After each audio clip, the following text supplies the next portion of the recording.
ছুটি শেষ হয়েই গেল। হাই, আমি রবি। তোমাদের সাথে ঘরে বাইরে নানান গল্প শেয়ার করি। সেই পুজোতে এসেছি আমার হোম টাউনে, কিন্তু তোমাদের সাথে আমার প্রিয় জায়গাটাই শেয়ার করা হয়নি। তাই ভাবলাম যাওয়ার আগে তোমাদেরকে দেখাই।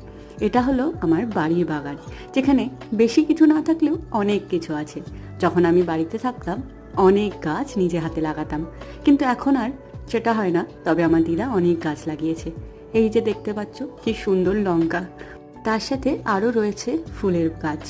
তার মধ্যে বটকৃষ্ণ, শিউলি, গাঁদা ফুল এখনও ফোটেনি, তবে অনেক কিছুই রয়েছে। সবগুলো তো দেখানো সম্ভব হলো না। আর তার সাথে রয়েছে লেবু গাছ, যেখানে অনেক লেবু হয়। নিজের হাতে নিজের বাড়ির জিনিসপত্র পাড়ার মজাটাই আলাদা। এরপর চলে গিয়েছিলাম ছাদে, তারপর চলে আসি লাঞ্চ করতে। তো আজ আসি, তোমাদের সাথে আবার দেখা হবে নেক্সট ব্লগে।